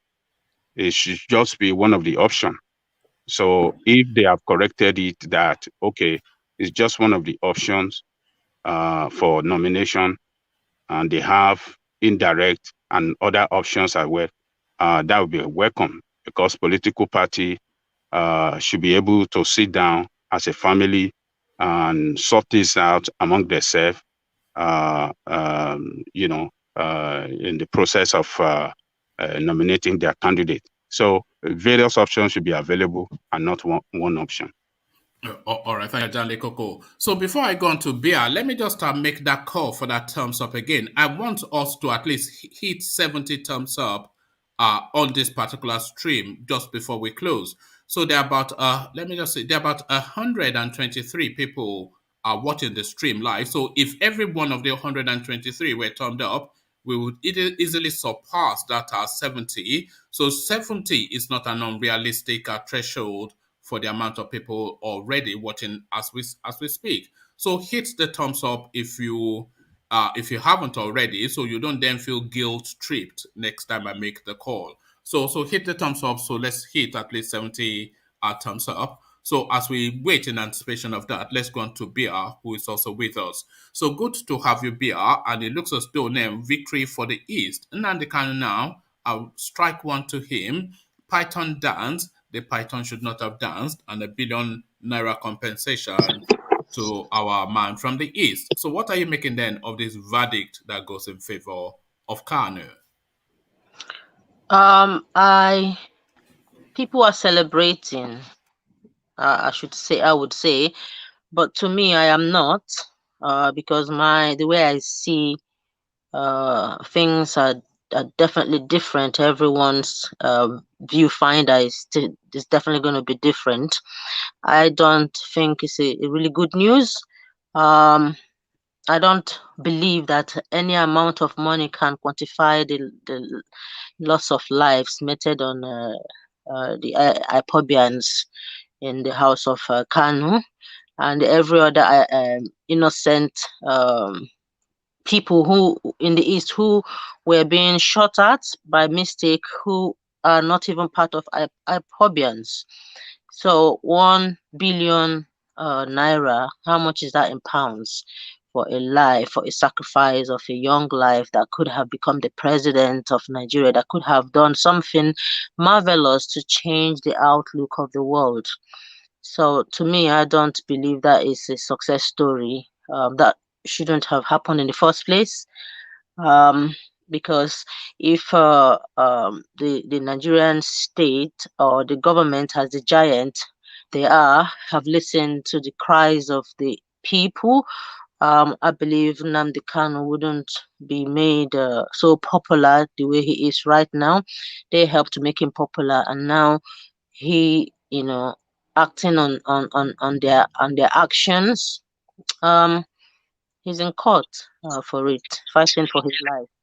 And whatever the verdict is going to be, is going to affect a lot of lives, both now and unborn. And the struggle will definitely continue unless the government learn to listen to its citizens, not just because of Kanu's case. There are other things happening in Nigeria that shouldn't happen. Women should be given, opportunities to become someone special in Nigeria, not after going to university that you struggle to gain your marks. Even sometimes women are being faced with some kind of abuses from lecturers that you have to by force sell your body for marks, even whether you want it or not. I'm not debating, I'm just giving you my own feel, that there are a lot of things that are not going right in that country. Of course, no country is perfect, but Nigeria, being called the giant of Africa, we need to be in the forefront, championing freedom of opportunities, great success for the people of the land, because there are a lot of talents in Nigeria, I believe. All right. Would you, at the very least, see that this is vindication of Nnamdi Kanu feeling the need to excuse himself from the Nigerian space and relocate to the United Kingdom? This verdict that has now come in to say that essentially the actions of the Nigerian state against this one single individual an act unconstitutional and illegal. Does this now add on to Nnamdi Kanu's case that there was sufficient enough reason for him to excuse himself from the Nigerian state and relocate to the United Kingdom? Well, I'm not trying to draw comparison between the case of Nnamdi Kanu and the Bohos, because there are two different scenarios and personalities, I would say. When Iboho won his own case, what happened? What followed? The government will always find a way to challenge the decision of the court. Even the break the rules when the court, they're above the law. Even the DSS, they don't value the laws that they have put in place. So I don't believe they're gonna treat Nnamdi Kanu kindly. They will do everything humanly possible for him not to get away. Because if they've decided they're gonna nail him, Nigerian state pardons who they want to and nail or kill who they want to. So it depends on what they've already, I believe they've made their decisions and they're gonna keep playing that ping pong, whatever it is. Well, we shall see. But they should learn from the past that going through the bloodshed route is not going to benefit anyone. We need a peaceful environment with love and unity so that the talents in that land will grow. And then the outside world, we should be able to represent other African countries well.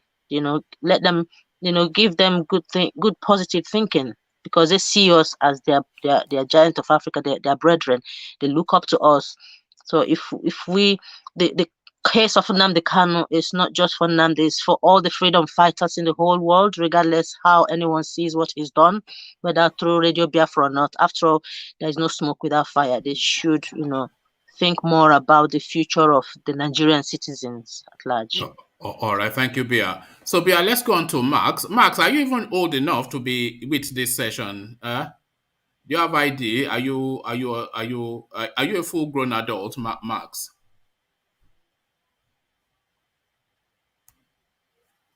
I'm full-grown enough. I'm more than 18. You're a full-grown adult.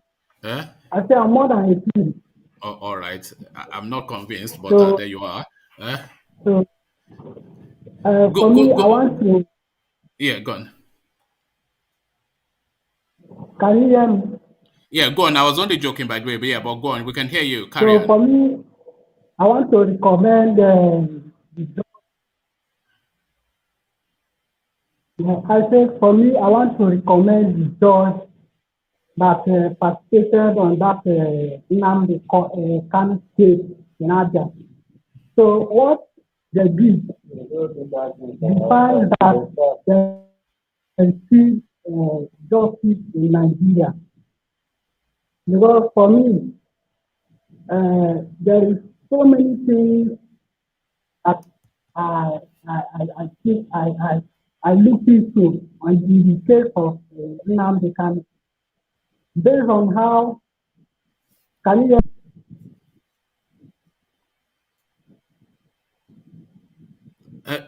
are breaking up somewhat, but carry on. Yeah, you are, but yeah, carry on.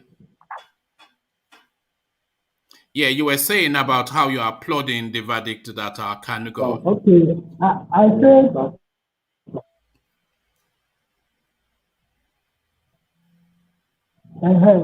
I say that I give them, I recommend them for this case, that it shows that there is still justice in Nigeria.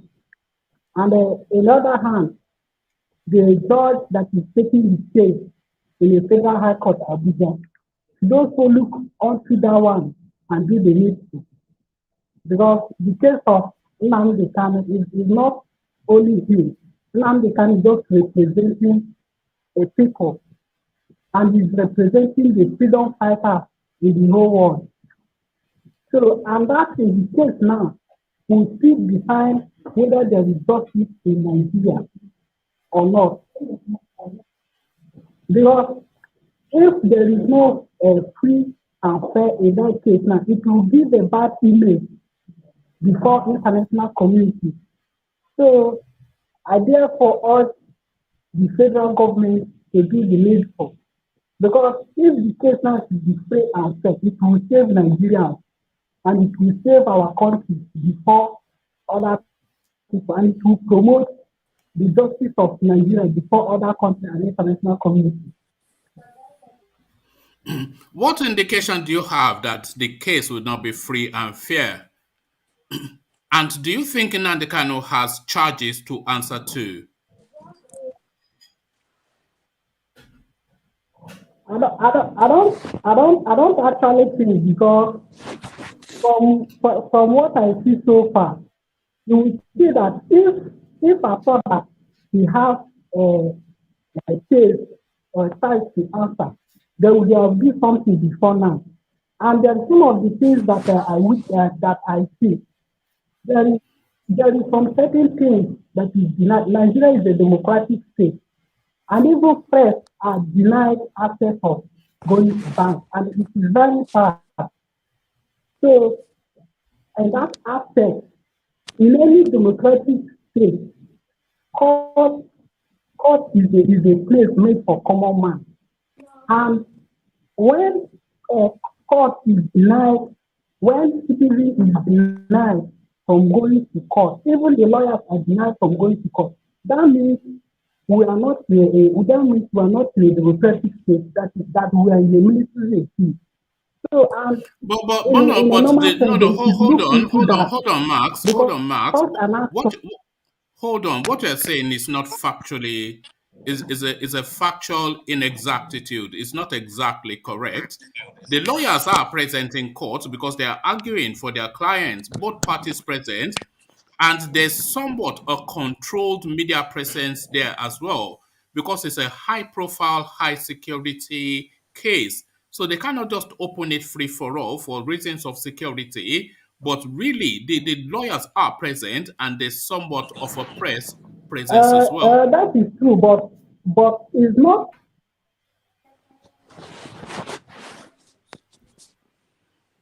It cannot be like Dugbe Market now. It's not free for all. It's not Dugbe Market.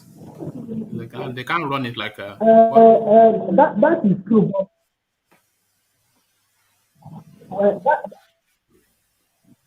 that is true. And there's still another thing that I saw, because I watched the proceedings online.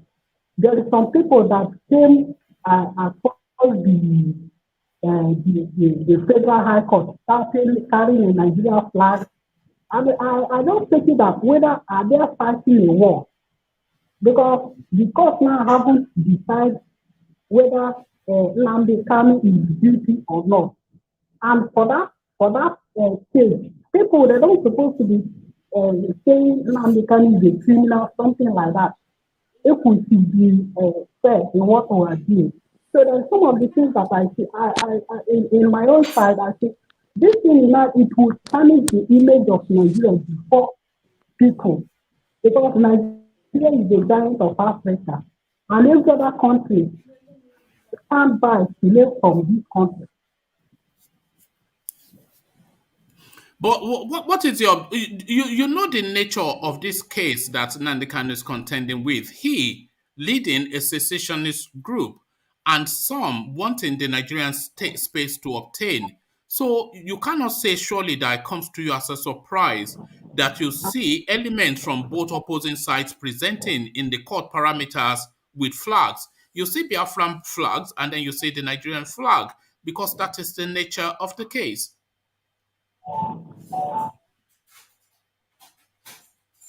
Max. But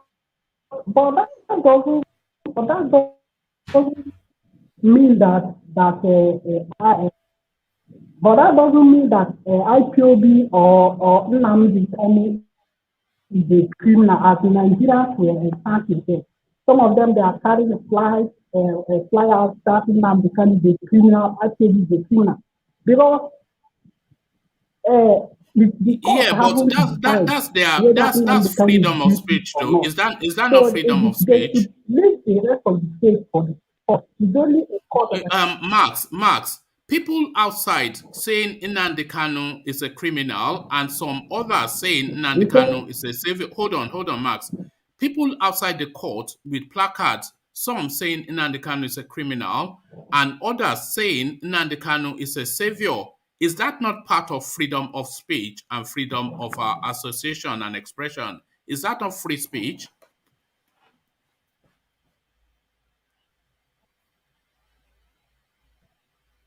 Oh. That is not a freedom of speech, because you can't just come up one day and begin to lay an accusation on someone that is a criminal. I think that is the hate speech. It's hate speech? And I don't think that they are right.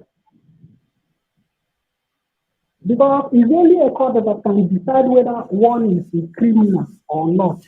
Yeah, but and they should if leave the no whole no case for the court hold to on, Max. decide on the matter. If people outside, if they feel it's a criminal, they can hold that view and they can express that view, but they cannot action it legally because it is their subjective view. So that having that subjective view is part of your privileges under freedom of speech and freedom of thought. You know, they free think and free express. Just like people feel that Nnamdi Kanu is a hero. So you cannot have one side and not have the other, Max. But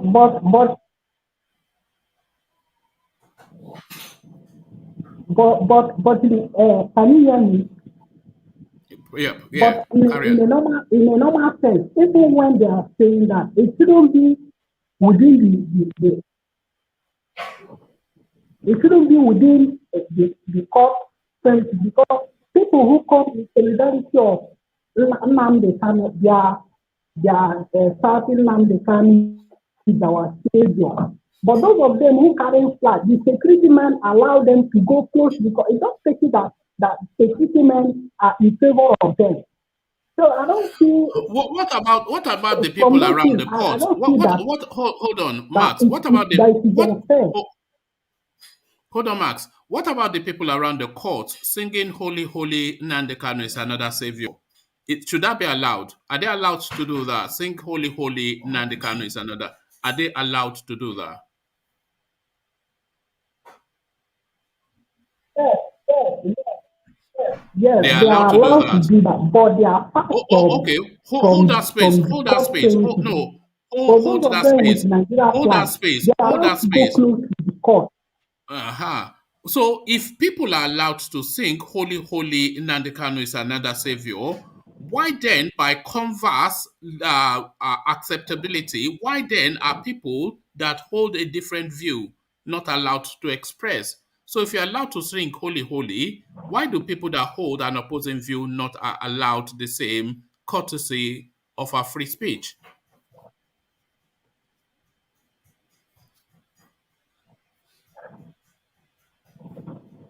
I didn't hear you. I didn't get your question. Maybe there is poor network. Yeah, let me repeat it, but let me shorten it so it's not long-winded in the way I usually speak. Can What you I'm repeat your saying, question, sir? yes, what I was saying is if people are allowed to sing Holy, Holy because they support Nnamdi Kanu, then surely by the same right to free speech, people that are critical of Kanu should be able to speak freely too. So if you're allowed to sing Holy Holy in the vicinity of the court, then you should be allowed to have a contrary view, which is critical. Would you defend both people to support and criticize him? Do you defend both?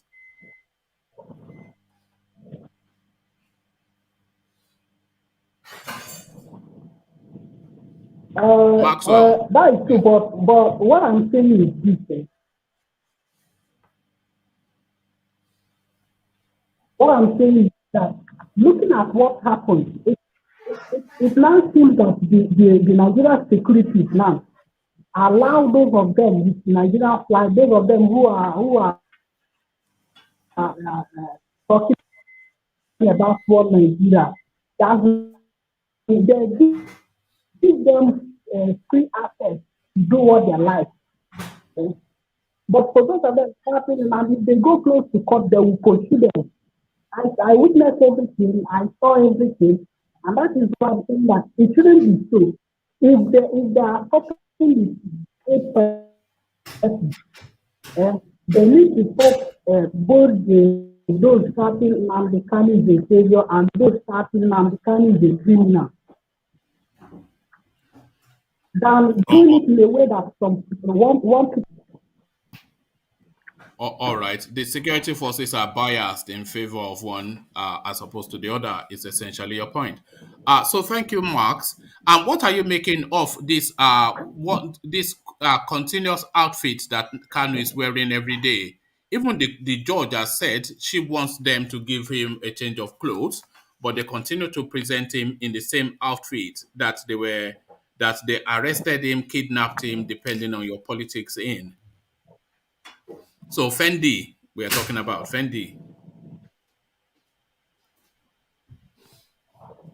That one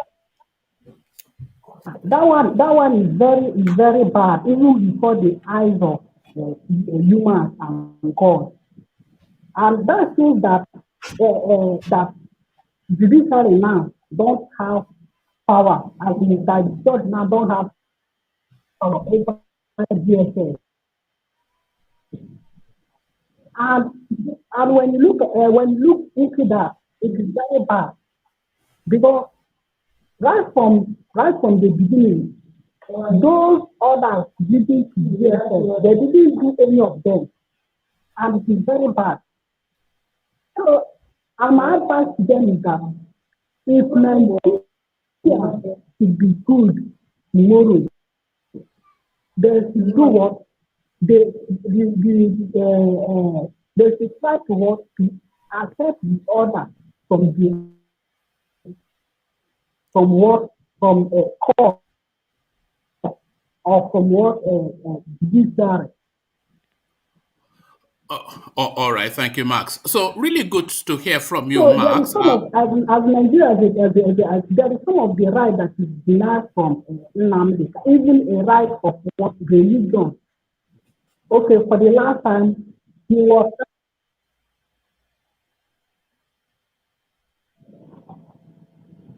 Go on, I'm What? listening. Yeah, no, carry on.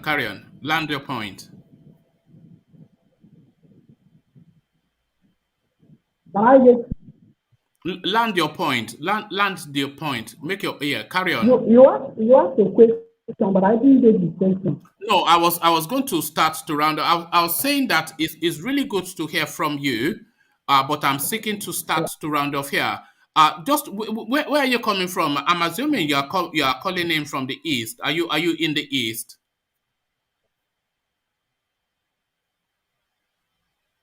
Oh, I think it's frozen. All right, so there it is. Currently, I'm from the east. I'm from the east, but currently I'm not in east. I'm not here in Nigeria. You're not in Nigeria? Why is the signal so bad? It's only Nigeria that is bad signal now. You're in a place that is worse than Nigeria. What are you doing to yourself, man? Why would you leave Nigeria Yes, and go to I'm a not place in that is Nigeria. worse? All right. Nevertheless, wherever you are, it's good to hear from you. So carry on. Make your last point.